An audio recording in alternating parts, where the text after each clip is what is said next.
Xiaomi company HyperOSని release చేసింది. ఈ release date గ్లోబల్గా ఎప్పుడు రిలీజ్ చేస్తారు అంటే చైనాలో డిసెంబర్ 2023 రిలీజ్ చేస్తారు. గ్లోబల్గా వచ్చేటప్పటికి జనవరి టు మార్చ్ 2024 మధ్యలో గ్లోబల్గా రిలీజ్ చేస్తారు. ఏ డివైస్లకి రిలీజ్ చేస్తారు అనేది కూడా ఈ వీడియోలో మనం తెలుసుకుందాం. Xiaomi 14, 14 Pro, 13, 13 Pro, 13 Ultra, Xiaomi mix 2, mix 3, Xiaomi pad 6, pad 6 Pro, pad 6 Max, Xiaomi TV pro 65, 75, 85 ఇంచుల టీవీలకు కూడా HyperOS రిలీజ్ అవుతుంది. షావోమి వాచ్ S3కి, సౌండ్ స్పీకర్కి, షావోమి స్మార్ట్ కెమెరా 3 Pro PTZకి HyperOS రిలీజ్ చేయబోతున్నారు. ప్రస్తుతానికైతే చైనాలో రిలీజ్ చేస్తున్నారు. గ్లోబల్గా జనవరి టు మార్చ్ రిలీజ్ చేస్తారట.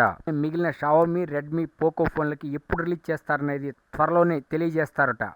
Oneplus 12R ఎక్స్పెక్టెడ్ స్పెక్స్ అని కొన్ని లీక్ అయిన స్పెక్స్ బయటకు వచ్చినాయి. Display 6.7 inch 1.5K 120Hz BOE XI OLED display, processor Snapdragon 8 Gen 2, camera 50MP IMX 890 OSతో వస్తుంది. 8MP ultra wide, 32MP IMX 709, 16MP front camera, battery 5500 mAh battery, 100 watts charging.